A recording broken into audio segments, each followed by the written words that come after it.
지혜와 이성으로서 할 수 없는 하늘나라의 일을 이야기를 하시고 승천하셨습니다.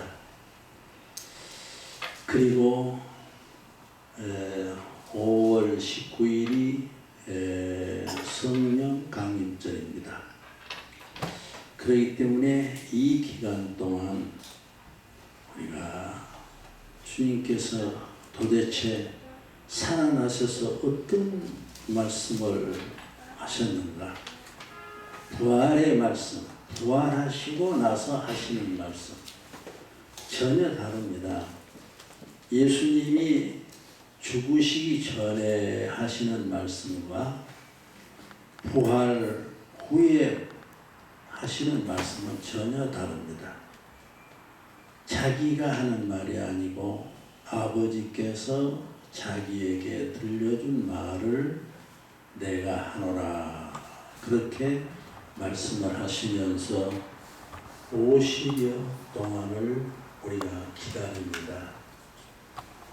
지금 온 세상은 하나님의 섭리 가운데 있습니다. 하나님이 창조하시고 하나님이 계획하시고 하나님이 운영하고 계십니다. 지금까지 과거의 역사가 하나도 하나님의 말씀에서 벗어나는 일이 없습니다.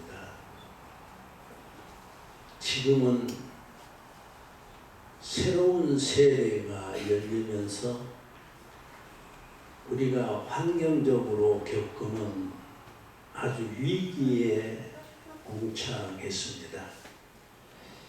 스위스의 미래 지구를 연구하는 학자들이 25명이 모이는데 그 회의에 홀 가운데는 항상 시계 바늘이 12시 5분 전을 가르쳐 놓습니다. 어제 와서 봐도 12시 5분 전, 오늘 와도 봐도 12시 5분 전. 왜 그러냐라고 물어보니까 지금 세상의 마지막이 5분 전이라는 거예요. 여러분, 지금 세상 돌아가는 것은 매우 심상치 않습니다.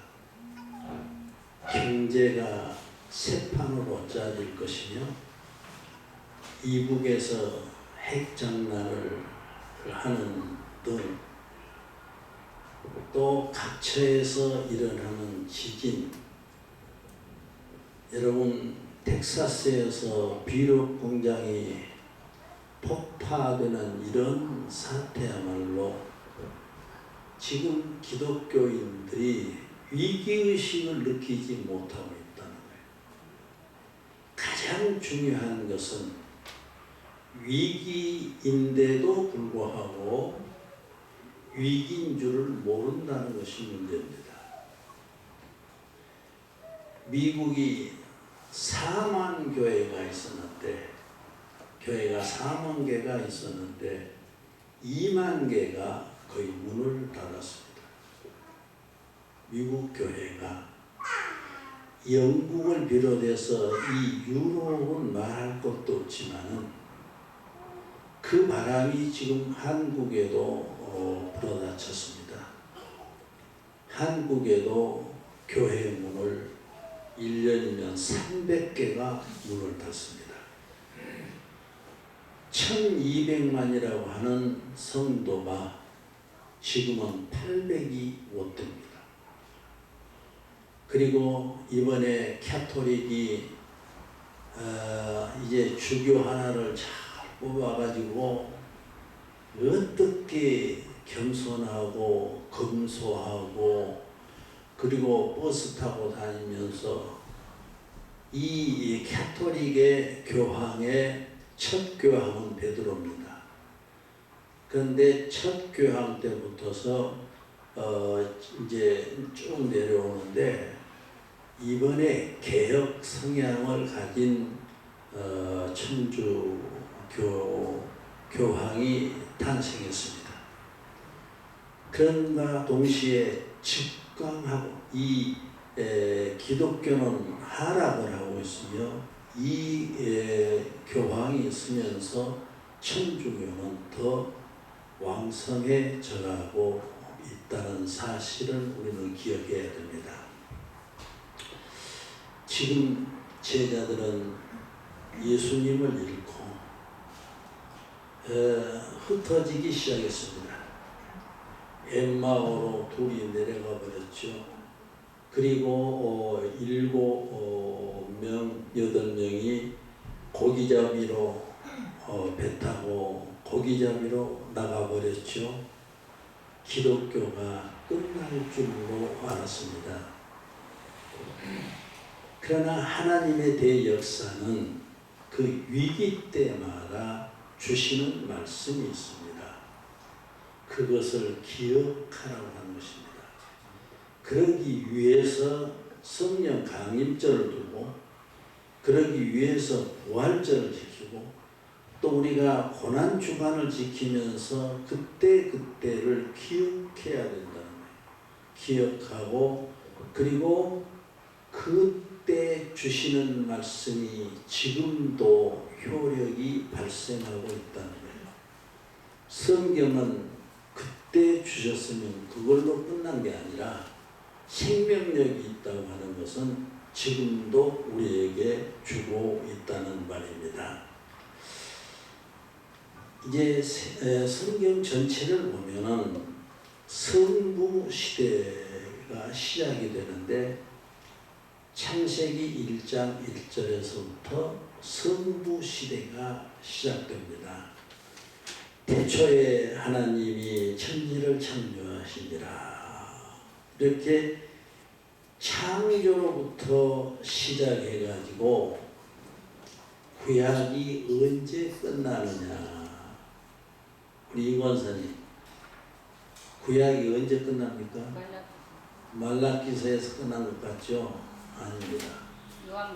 자, 말라기서를 끝난 것이 아니라 말라 때부터서 흑암의 시대가 흐릅니다. 400년 동안 흑암의 시대가 흘러가고 성경 누가복음 16장 16절에 보면은 율법과 선지자는 요한의 때까지요 그랬어요. 세례 요한의 때까지 태초에 하나님이 천지를 창조하시니라로부터 시작해서 율법을 주시고 선지자들로 일하게 하셔서 언제까지 세례 요한 때까지가 이제 성부 시대입니다. 그 구절에 보니까 그 후부터는, 그러니까 세례 요한 후부터서는 하나님 나라의 복음이 전파되어 사람마다 그리로 침입하느니라. 그랬으니 복음 시대가 왔습니다.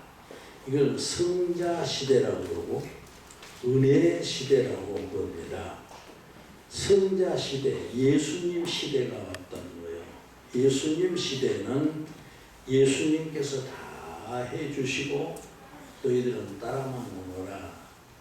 우리의 죄도, 우리의 고난도, 우리의 아픔도 다 짊어지시고 예수님의 복음의 때를 마감하시게 됩니다.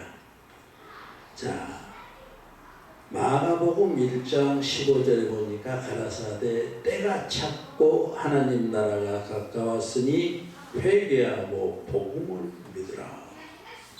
이렇게 강조를 이제 시작을 하면서 복음 시대가 이제 지나가고 세 번째로 주님께서 새로운 시대가 열릴 것이라고 하는, 새로운 시대가 열릴 것이라고 하는 이 사실에 대하여 지금 크리스찬들이 기억을 안 한다는 거예요. 가장 안타까운 것은 유대인들이 메시아가 오실 것이라고 하는 사실이 성경에 기록됐는데도 불구하고 막상 메시아 예수님이 오시니까 몰랐어요. 지금도 몰라요. 지금도 그들은 예수님이 안 왔다고 그래요.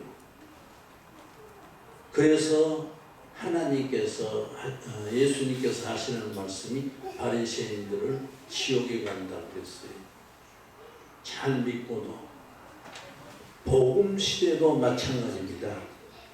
예수님께서 십자가에서 죽으시고 부활하시고 승천하셨다. 그 안에 지금 복음이 있는데 그것만 가지고 지금 서로 그냥 이제 잘못 가르치고 있는데 그것은 지나가는 시대예요. 주님께서 내가 간다. 그리고 한 세대가 열린다고 말했어요. 그 열리는 세대, 열리는 시대를 가르쳐야 된다는 거예요. 지금 한국 교회뿐만 아니라 전 세계가, 제가 이 조직신학을 가르치면서 보니까 전 세계가 지금 열리는 시대에 대하여 망각해 버렸다는 거예요. 그러니까 설교가 반틈 설교밖에 안 된다는 거예요. 온전한 설교는 열리는 시대에 하나님의 기적이 나타나도록 하는 것이 온전한 설교다. 이 시대를 가리켜서 세례 요한은 불세례다. 불로 세례를 주는 때가 올 것이다. 또 이제 다른 데서는 오늘 또 본문에 보니까 성령의 세례를 받는다. 성령 세례가 오고 성령 불세례를 받아야 되고 또 그 시대는 보혜사 성령을 하나님께서 주신다고 했어요. 그래서 가장 귀한 날이 어떤 날이냐? 우리는 성탄절은 세계적으로 주님이 오시는 날이니까 세계적으로 성탄절을 지킵니다. 중요합니다. 예수님이 오셨다고 하는 사실에 대해 중요합니다. 그런데 성령 강림절에 대하여서는 여러분 우리 개신교에서 아무런 반응이 없어요. 자기 교회에서 성령 강림절 붙여놓고 설교 한번 끝나고 말아요.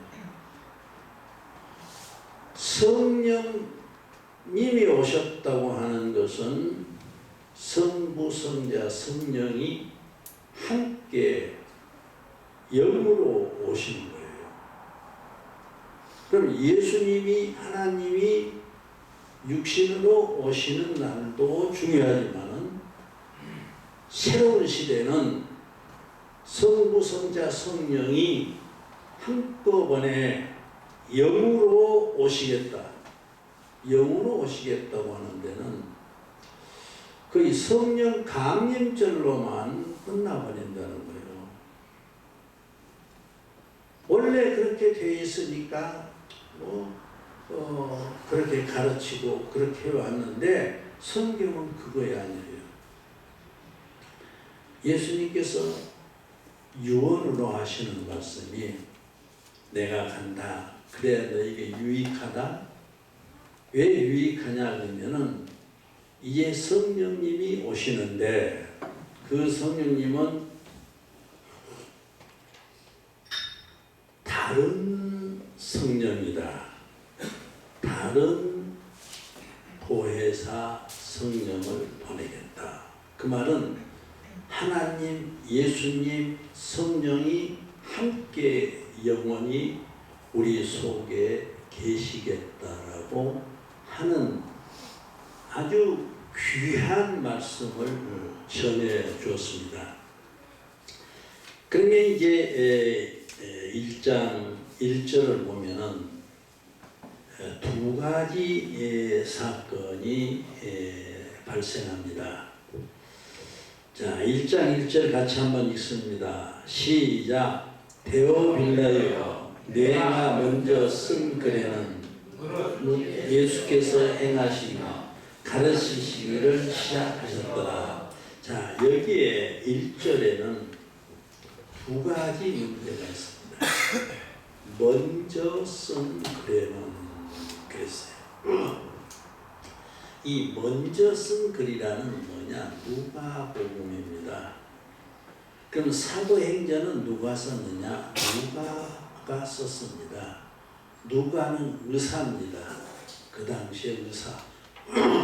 예수님의 제자의 의사가 누가복음을 먼저 썼다. 그래서 이제 1장 1절에 이제 먼저 쓴 글에는 예수님이 오셔서 가르치시는 것까지 승천하신 것까지 기록을 했습니다. 누구에게? 여기 이제 보니까는 데오빌로라고 하는 사람이 나타납니다. 도대체 이 빌로는 누구일까? 이 데오빌로는 문자적으로 해석을 하면은요, 데오스라는 말입니다. 데오스, 하나님이라는 말이에요. 데오스, 보태기 합성어인데 필로스, 사랑이에요.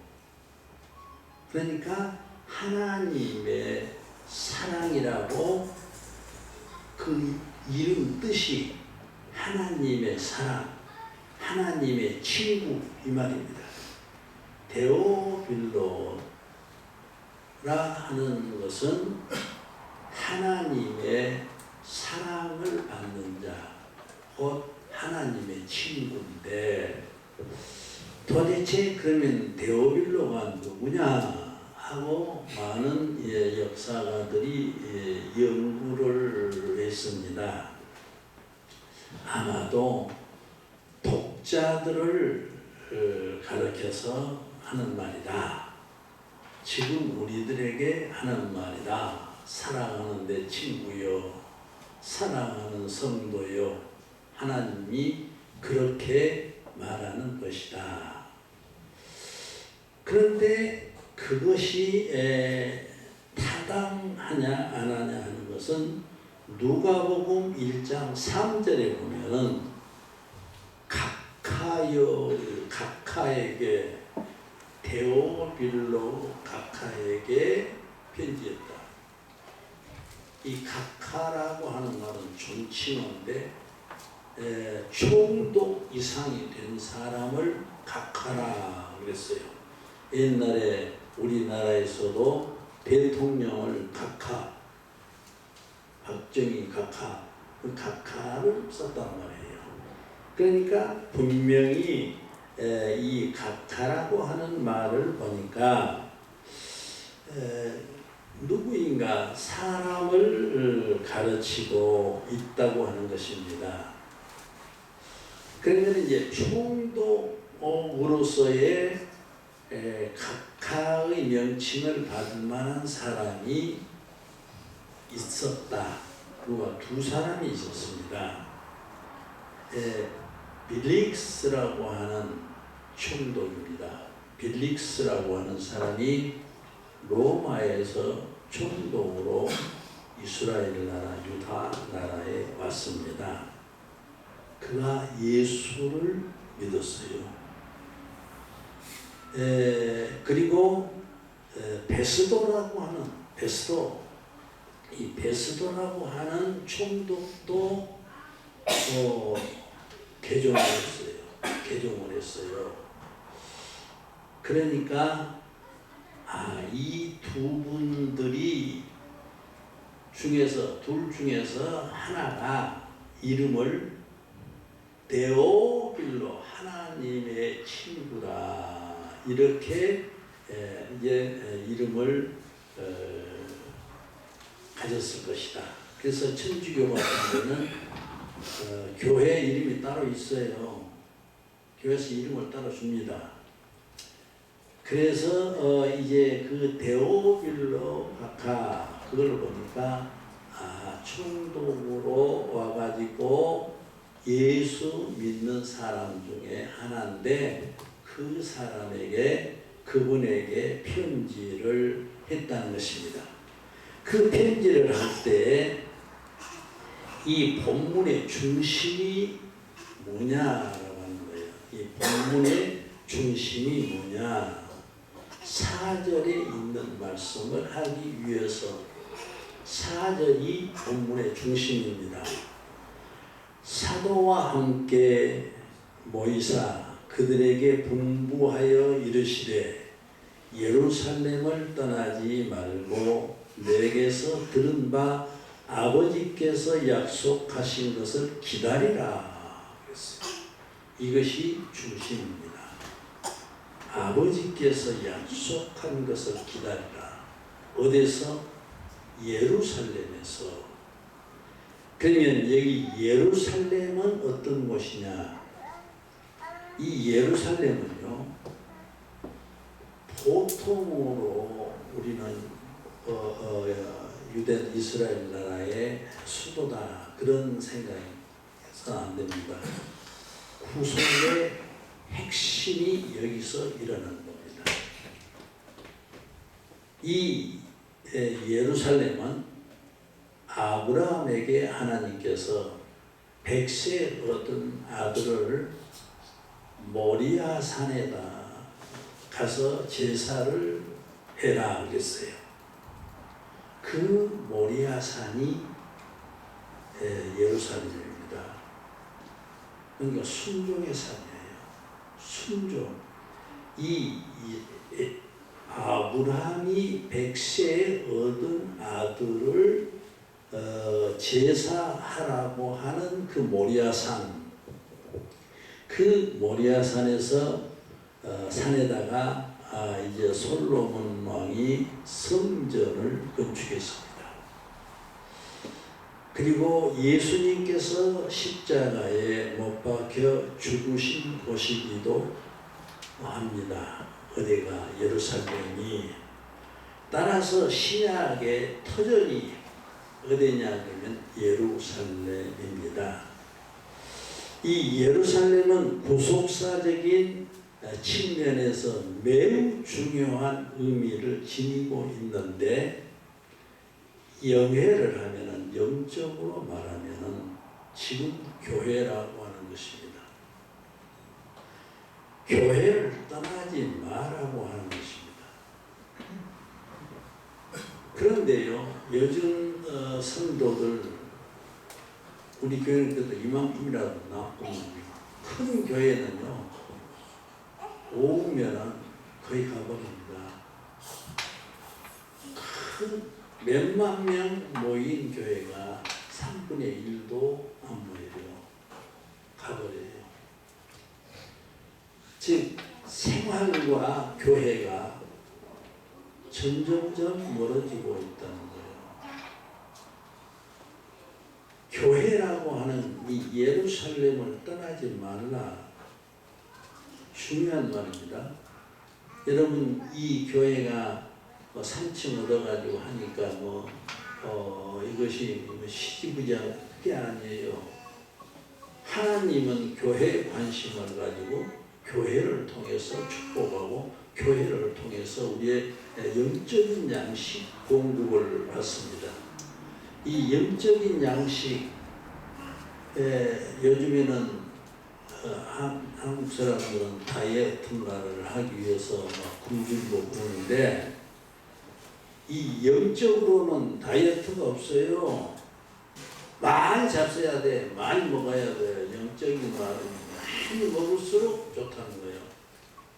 많이 먹을수록 예뻐지고, 많이 먹을수록 날씬해지고, 하나님의 말씀을 많이 들을수록 훌륭해져요.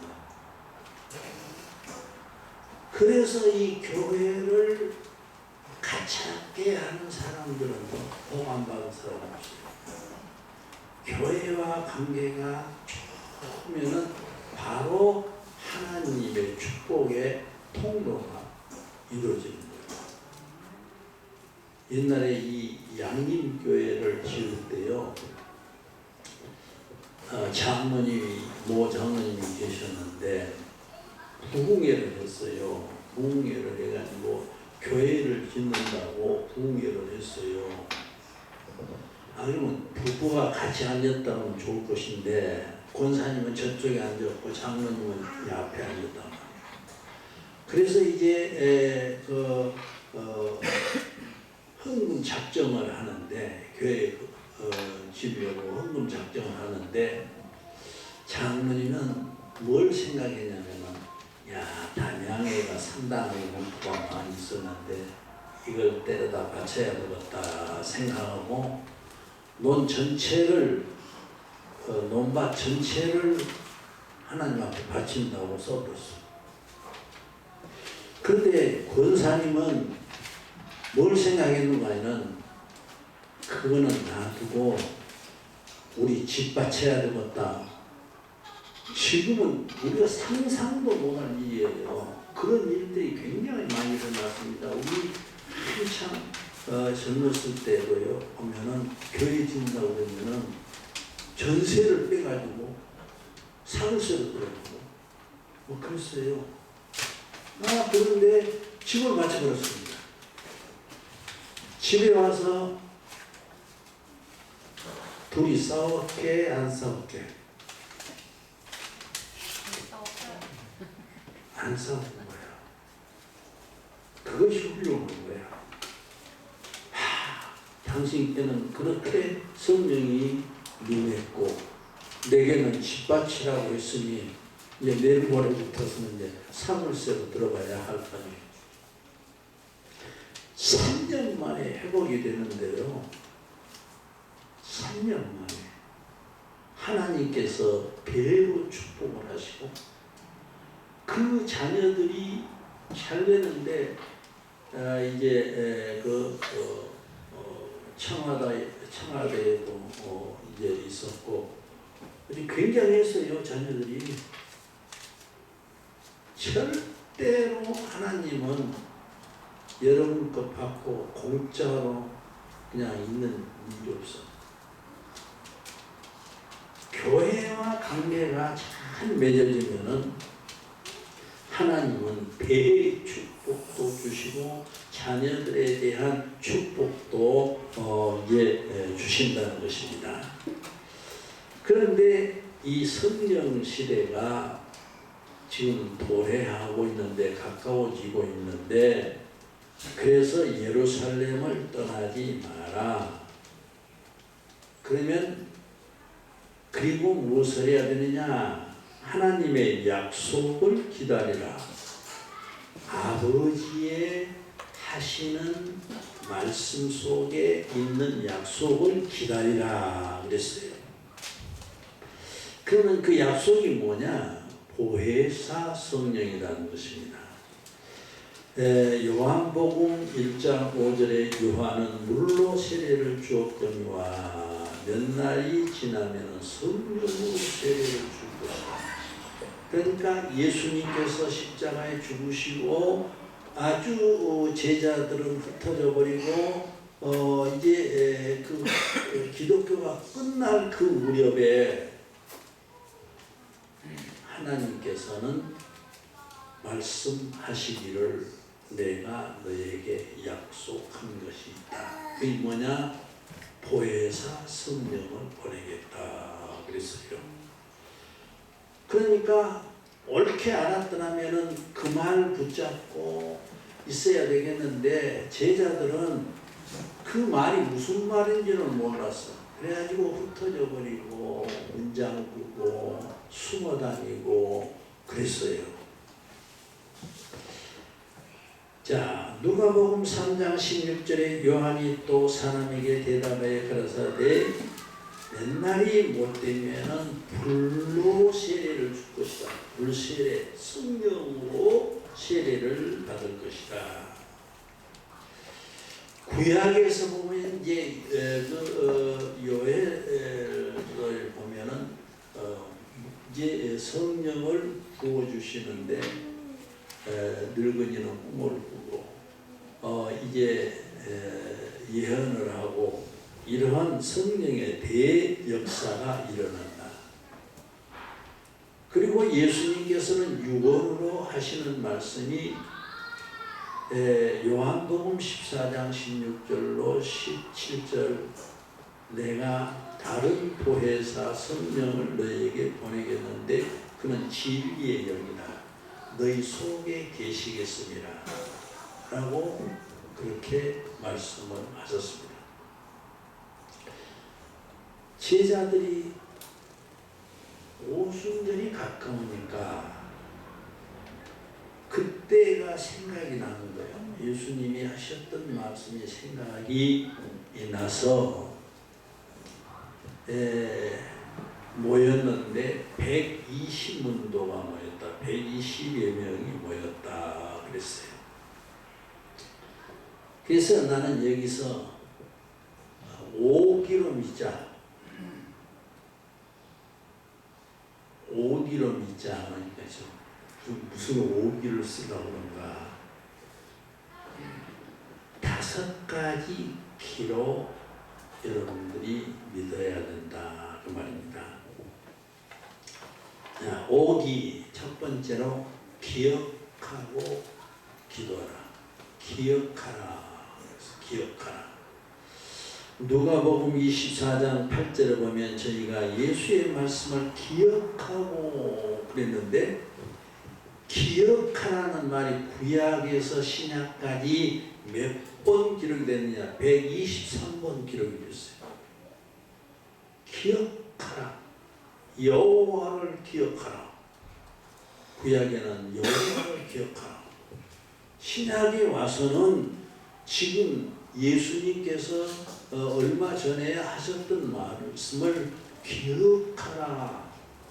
기억하고 믿어라. 그 말이에요. 기억하고 두 번째로는 기도하라 그랬습니다. 두 번째는 기도하라. 사도행전 1장 13절로 14절에 들어가 그들이 유하는 다락방으로 올라가니 베드로 요한 야고보 해가지고 12제자가 맞습니까? 11제자가 맞습니까? 여기에 모였는데 하나는 가룟유다니까 빼버리고 거기 오세요. 11제자가 거기에 이제 모였습니다. 그리고 거기 보면은 이제 야고보의 아들 유다가 다 거기 있어. 여자들과 예수의 어머니 마리아와 예수의 아우들과 더불어서 마음을 같이하여 오로지 기도만 했다는 거예요. 왜? 뭐 때문에? 지금 기억을 하고 보니까 예수님께서 하시는 말씀이 보혜사를 보내겠다. 그것이 기억이 되니까 제자들이 뿔뿔이 헤어졌다가 그것이 기억이 된 거야. 기억이 되니까는 예루살렘으로 쫓아왔어요.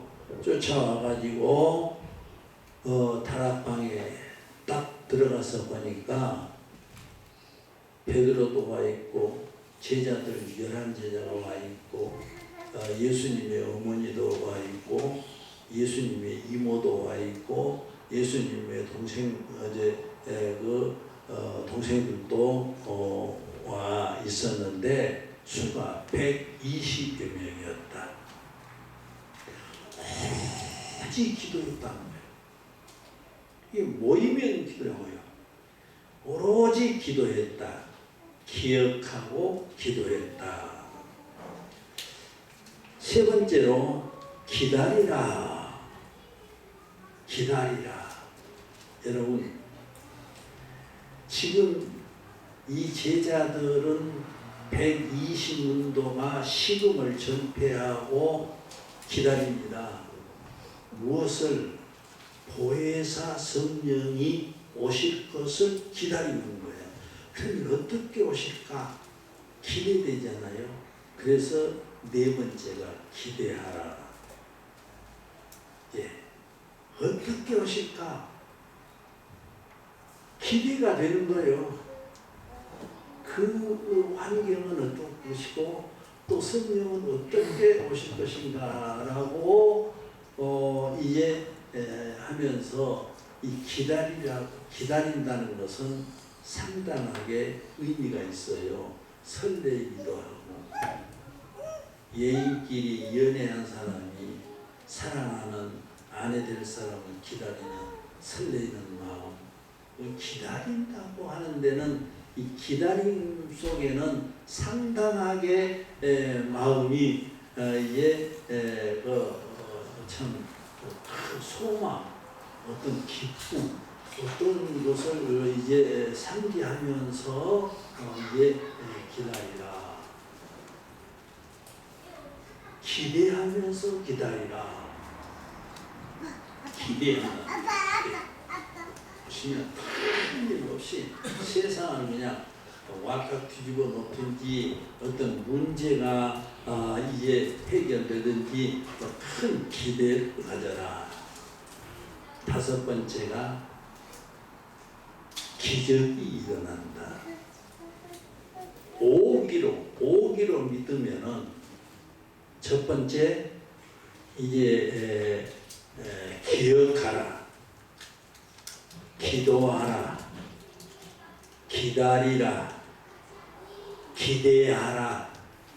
기적이 온다. 오순절날 이제 우리 목사님 말씀하시겠습니다만 오순절날이 이미 이루며 기적이 일어나기 시작했습니다. 어떤 기적인 줄 아십니까?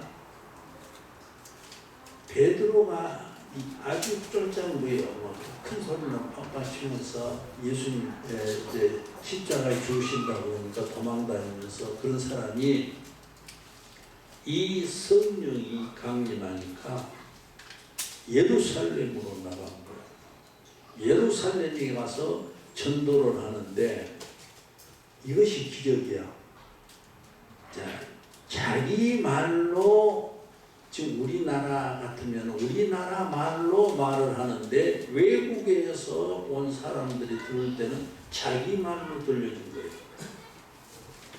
기적 중에 또 이런 기적이 있다는 거야. 사람 꼭 병나고 그런 것만 아니라 나아가서 전도를 했는데 다른 나라 사람들이 번역 없이 그 말이 바로 자기 나라 말로 들려지는 거예요. 그리고 하루에 3,000명이 세례를 받았어. 베드로가 대학을 공부했습니까? 베드로가 무슨 대학원을 갔습니까? 무슨 박사가 됐습니까? 요즘에는 목사들도 이 박사가 되려고 가짜 박사까지 해가지고 난리인데 목사가 최고지 무슨 박사가 최고냐 말이야. 박사는 사람이 주는 거예요. 그런데 공부도 변변히 안 했는데 말이죠. 기적이 일어나니까 하루에 3,000명이 세례를 받더라. 뿐만 아니라 병자가 고침을 받는데 이에 시장 거리에 사람들을 실어다가 지금 같은 거 종합병원이니까 다 있습니다만 그때는 병원도 없으니까 길가에다가 막 미어놓으면 하나씩 안수할 수가 없으니까 지나가기만 해도 베드로가 지나가기만 해도 병이 나는 거야. 베드로가 지나가기만 해도. 왜? 성령이 그 속에 들어오시는 것이 기적이라는 거예요. 자, 하룻밤 사이에 이와 같이 달라지는 거예요. 성령이 내게 역사하시는데 밖에서 역사하시고 나를 붙잡으시고 나를 보호하신 것만은 사실이에요. 그러나 그 성령과 다르게 내가 다른 보혜사를 보내겠다. 그 말은 지금까지 성령이 안 계신 것이 아니지만은 이제 성령이 오시면은 너희 속에서 살겠다. 거하시겠다. 그래서 이 성령이 우리 속에 거하니까 베드로가 인격이 달라져 버린 거예요. 두려움이 없어져 버린 거예요. 그가 예루살렘에서 전도를 한 거야. 그리고 하루에 3,000명씩이 구원을 얻는 거예요. 병자를 고쳤는데 예수님보다 더 많이 고쳤어. 이 베드로가 예수님보다 더 많이 고쳤다. 그림자만 지나가도 베드로만 지나가도 병자가 앉은 방인가 일어나고 절름발이가 발이 발라주고 죽을 병 걸린 자가 살아나고 이런 기적이에요. 지금 그 시대를 우리가 이제 가고 있는데 지금 우리 기독교가 어디에 멈춰 있느냐? 예수님이 부활하시고 승천하셨다. 다시 오실 것이라고 하는데 멈춰 있습니다. 여기에 멈춰 있는 것이 문제라고 합니다. 지금 예수님께서 애타는 것은 거기서 벗어나라 말이야. 내가 다른 보혜사를 보낸다고 말했지 않느냐. 그 보혜사가 너희 속에서 살게 하라. 그러면 모이는 것도 문제가 아니고 복음 안 가르쳐도 다 우리 심령 속에서 그 성령이 생각나게 하고 가르치게 한다는 거예요. 내가 사는 것이 아니라 내 속에서 그리스도가 사십니다. 그 말은 네 생각으로 살지 말아라. 너희 속에 있는 그리스도의 생각과 그리스도의 뜻대로 살아라 말이에요. 제가 말씀을 맺으려고 합니다. 우리는 이 5가지를 생각을 하면서 돌아올 이제 성령 강림절을 기대하십시다. 틀림없이 하나님은 성령의 굉장한 운동이 일어날 것입니다. 그래야 한국교회가 삽니다.